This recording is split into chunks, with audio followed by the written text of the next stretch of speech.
This happened a few years ago, back when I was on a long road trip trying to make it all the way to Seattle in a single push. I'd been driving for about 14 hours that day. I didn't bother pre-booking any hotels because, in my experience, there are almost always rooms available somewhere. Plus, I've always liked the freedom of just arriving in an area I like and then finding a place to stay once I'm there. So I wasn't really stressed about time or planning ahead. Earlier that day, though, I started getting multiple alerts about a major snow and windstorm hitting the area I was driving through. I still decided to keep going, but I stayed cautious, keeping a close eye on how the weather was changing. Around 5 p.m., things really started to pick up. It didn't feel dangerous just yet, but I could tell it was getting worse, and according to the alerts, this was only the beginning.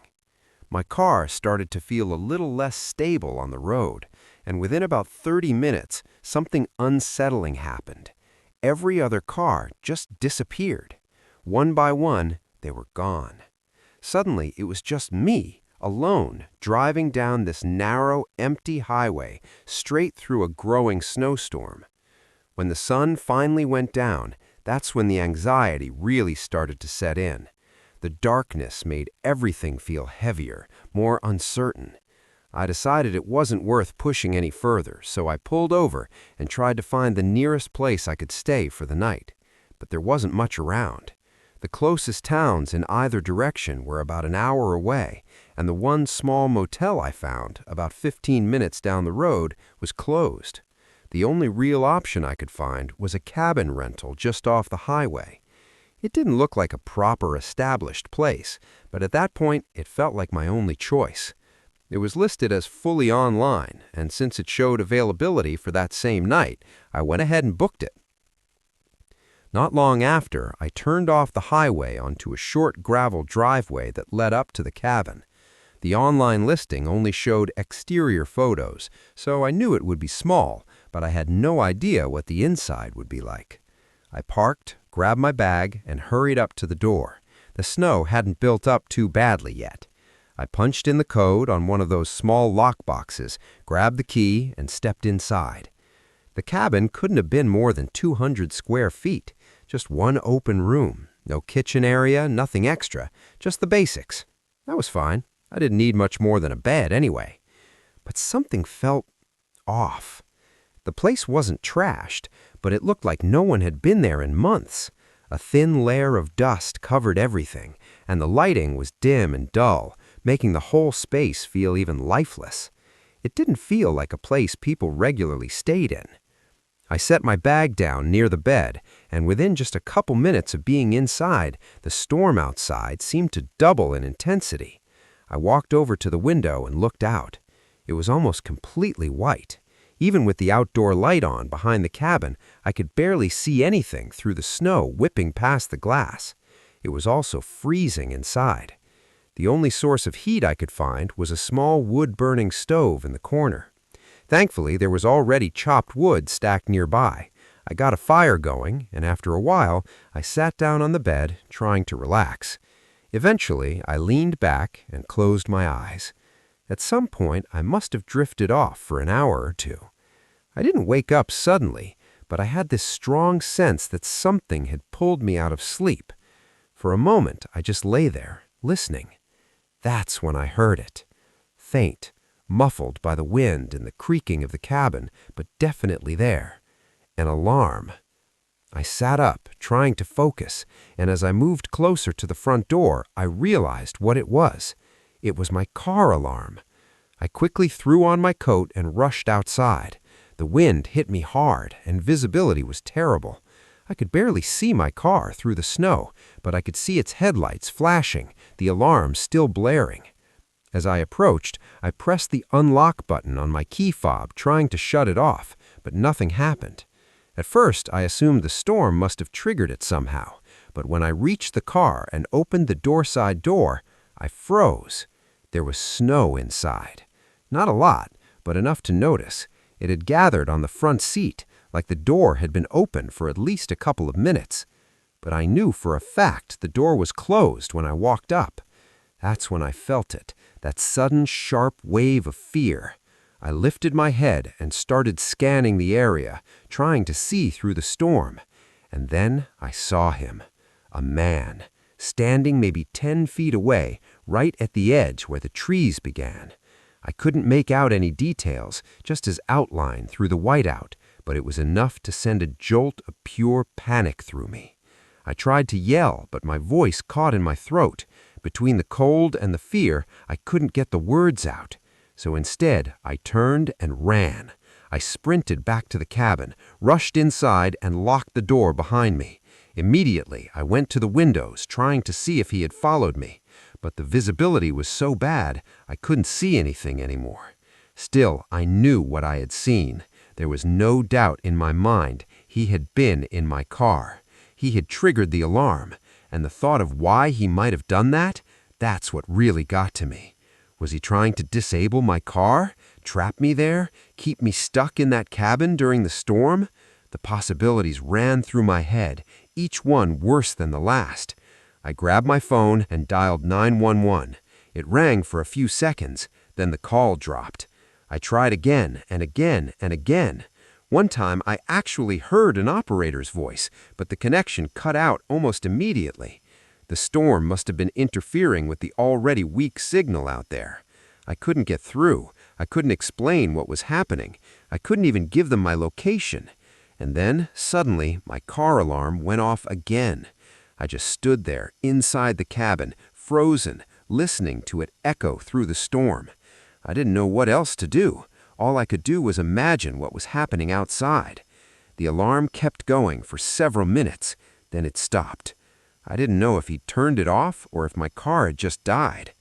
About 10 more minutes passed.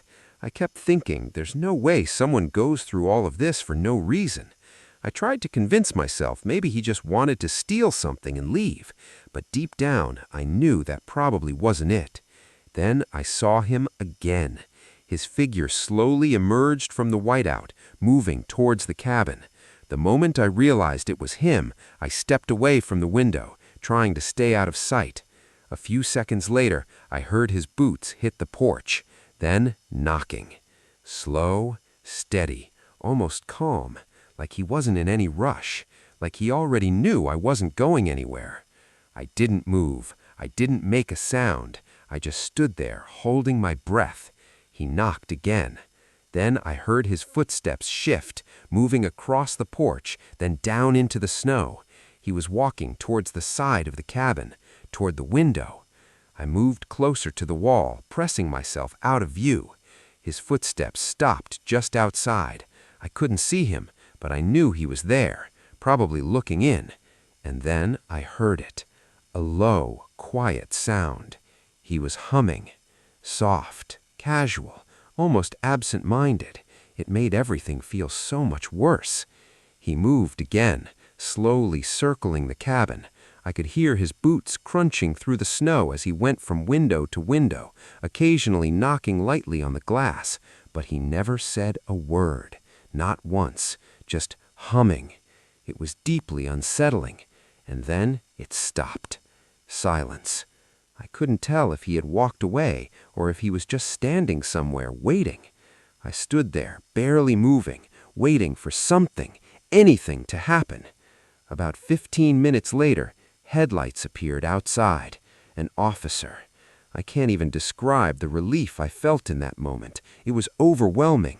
Apparently, they had received my calls. Even though I couldn't stay connected, they were able to trace the location from the repeated attempts and sent someone out to check on me. The man was gone, completely gone. The only thing left behind were his footprints in the snow. They circled the cabin, then led straight into the woods. There was no car, no sign of where he came from or where he went, and nothing had been taken from my car.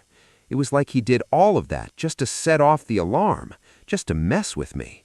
None of it made any sense, and I didn't stick around to think about it longer than I had to. I left as soon as I could, continued my trip, and eventually made it safely to Seattle. But one thing's for sure, I've never stayed in a small, isolated cabin like that ever again. I was heading out to a cabin with a good friend of mine, Adam.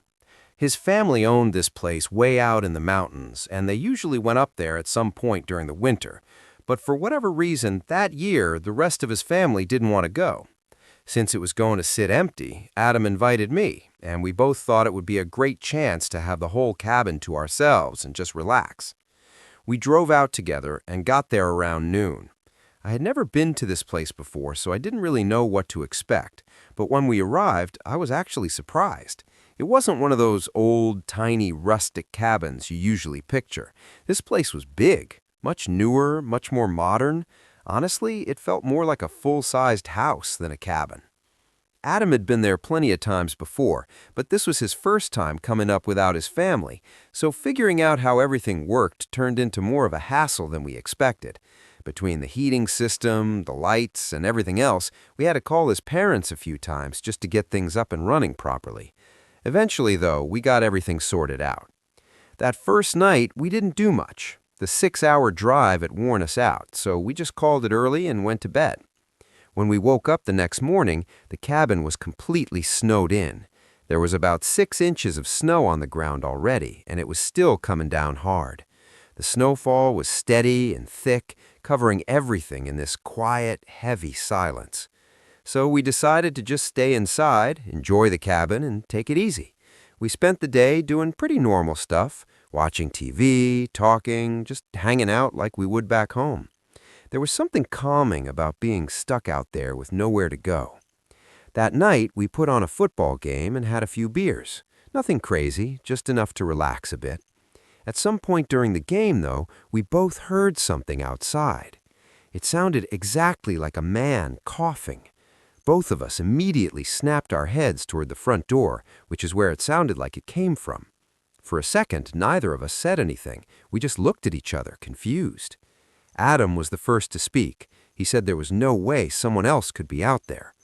After a moment of hesitation, I got up and went to check. I looked out the front, scanned the porch, but there was nothing there, completely empty.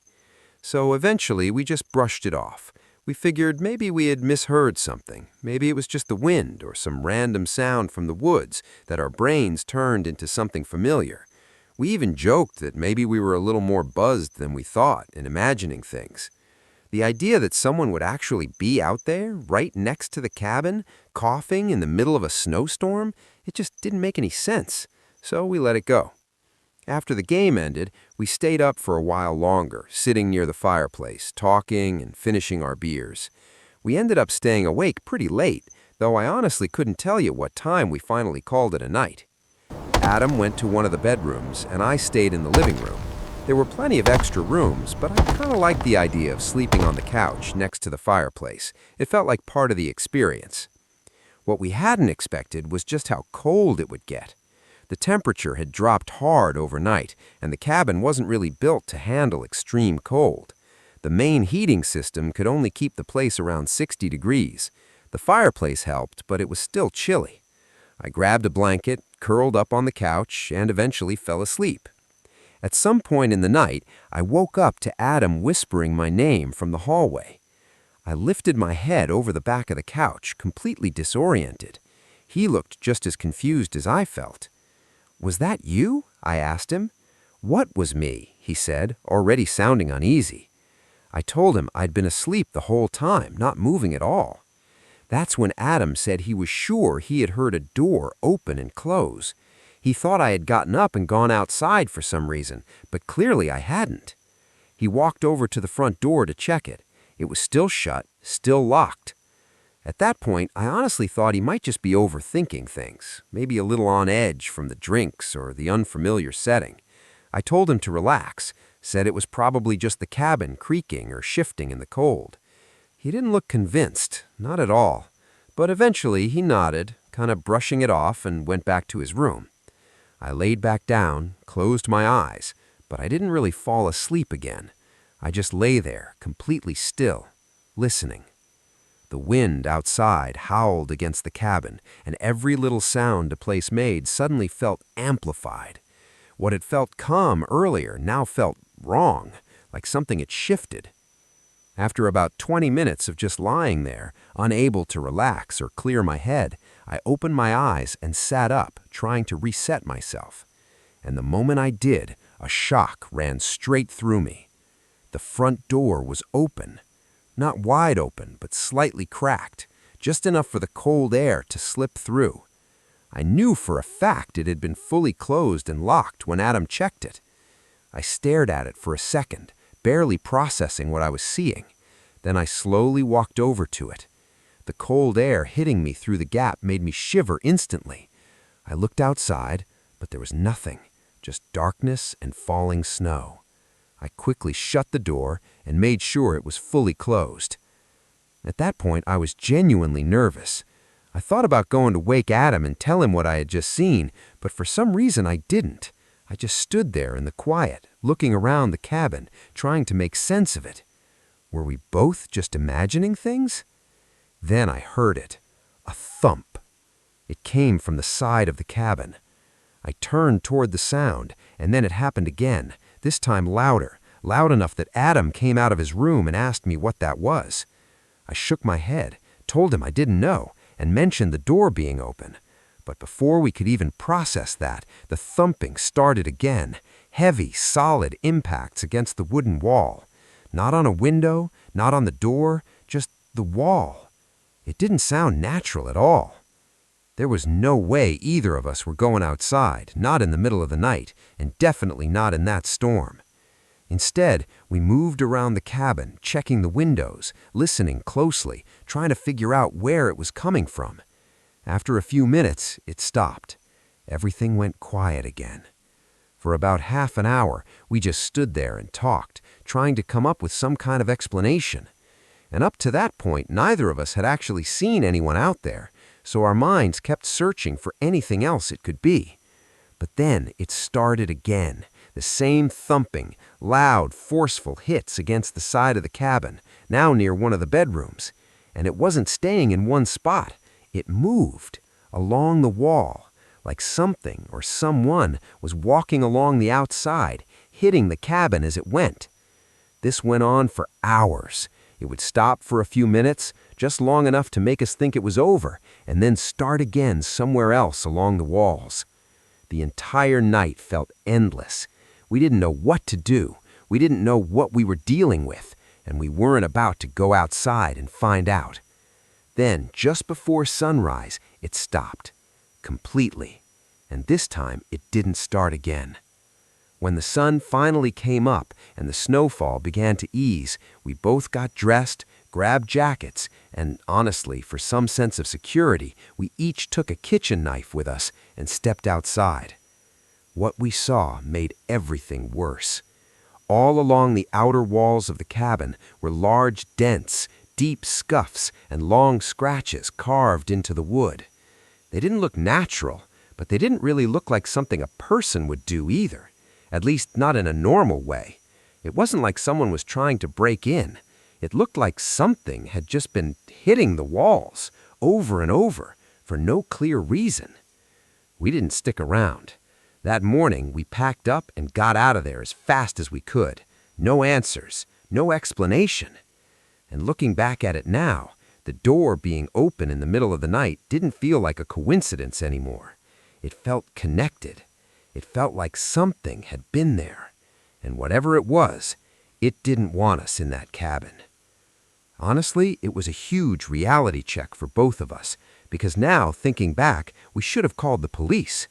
But at the time, we were young, confused, and caught up in how strange everything felt. We didn't fully process how serious it was. I still don't know what was out there that night, or who, but one thing has always felt clear to me. Whatever was in those woods, it knew we were there. I live about 20 minutes outside of a small town, out in a quiet, open field where not much ever really happens. It's the kind of place where everything feels still most of the time. This took place about a week or two after New Year's. It had been snowing on and off for days, and that night, the snowfall really started to pick up. I was working in town until around 7:30.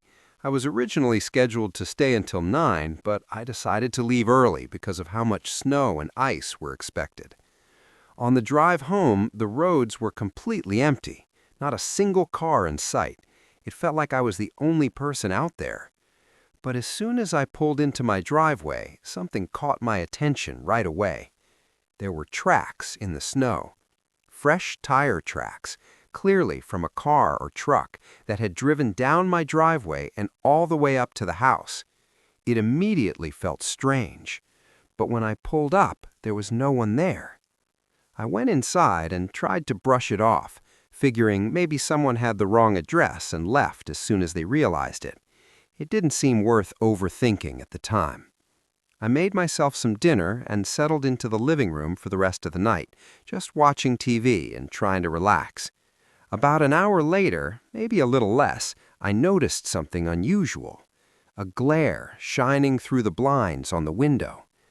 Out where I live, there aren't any nearby lights. No street lights, no passing traffic close enough to cast light inside. So if something was lighting up my windows, it had to be coming from right outside my house. That realization instantly put me on edge. I got up slowly and walked over to the window, carefully looking through the blinds. There was a car, parked right in my driveway. Its headlights were on, bright and glaring straight toward the house. And whoever was inside wasn't just turning around or passing through. They were sitting there, parked in the snow. Right away, my mind went back to those tire tracks I had seen earlier. The timing felt way too strange to be a coincidence. I stood there watching for at least 5 minutes, trying to figure out what they were doing, but nothing happened. Then finally, the car started to move. It slowly backed up, did a 3-point turn, and drove off toward the main road. By that point, I was genuinely unsettled. Pulling into my driveway out here is not something you do by accident, not without immediately realizing it once you see the house. And the fact that someone would sit there in a snowstorm for that long, it just didn't make sense. I went back to the couch, but left the blinds slightly open so I could keep an eye on things from where I was sitting. I kept glancing over my shoulder every few seconds, unable to fully relax. I stayed up for a couple more hours, but nothing else happened. Eventually, I just told myself there wasn't much I could do about it. I closed the blinds, turned everything off, and headed down the hall to my bedroom. I stayed on my phone for another 15 minutes or so, then finally fell asleep. At some point in the night, I woke up. It was probably around 2 a.m. The wind outside was intense, shaking the house slightly, but at the same time, everything felt strangely quiet. I'm usually a light sleeper, so waking up during the night isn't unusual for me, but this time felt different. I couldn't explain it right away, but something felt off. The atmosphere had changed, like something wasn't right. I lay there for a moment, trying to understand that feeling, but I couldn't quite place it. So I got out of bed and walked over to the window to check on the storm, and honestly, to see if anything was out there. My house is 1 story with a side garage, so my bedroom window looks directly out onto the gravel driveway that leads to the main road. When I looked outside, even through the darkness and the falling snow, I could make out the shape of something. A car, sitting right there on the driveway. This time, the headlights were off, but there was already a layer of snow covering it, like it had been there for a while, at least an hour. My heart immediately started racing. I slowly stepped back from the window, trying to stay quiet, trying to think. I turned to leave my room, planning to check that every door and window in the house was locked. But the second I faced my bedroom door, I saw it. A shadow, moving underneath the door. Something or someone was in the hallway, inside the house. The realization hit me all at once. He had already gotten in. The thought that he might have been standing out there in that hallway while I was asleep, possibly for hours, was absolutely terrifying. All I could think about was staying quiet. I just prayed he hadn't heard me wake up. Slowly, as carefully as I could, I reached over to my nightstand and grabbed my phone. Instead of calling, I texted 911. I didn't want to risk making any noise. To my relief, I got a response almost immediately. They told me officers were about 18 minutes out and instructed me to stay quiet and remain hidden. Those 18 minutes felt like the longest stretch of time I've ever experienced. Every few minutes, I could see his shadow shifting under the door. I could hear soft, slow footsteps moving back and forth in the hallway. He was pacing, just waiting. I didn't move. I barely even breathed. I just watched that shadow, counting every second in my head. And then finally, I saw flashing lights. Police. Their lights cut through the snow outside, reflecting faintly through my window. The moment they pulled up, everything changed. I heard the man suddenly move, his footsteps speeding up as he rushed toward the front of the house. But it was too late. The officers got him. In the days that followed, I learned that this wasn't some random break-in. He had been watching me for a while. They found photos, pictures of me taken in public and even outside my home. Some of them were taken at night with me sitting on my porch, completely unaware. Meaning he had been out there in the dark field, watching me, hiding where I couldn't see him, and I had never noticed. He was a complete stranger, someone I had never seen before in my life. Inside his car, they also found a firearm and what I can only describe as a kit, rope, and other things I don't even want to go into detail about. It was painfully clear what his intentions were. If I had stepped out of my room that night, things could have ended very differently. I was incredibly lucky.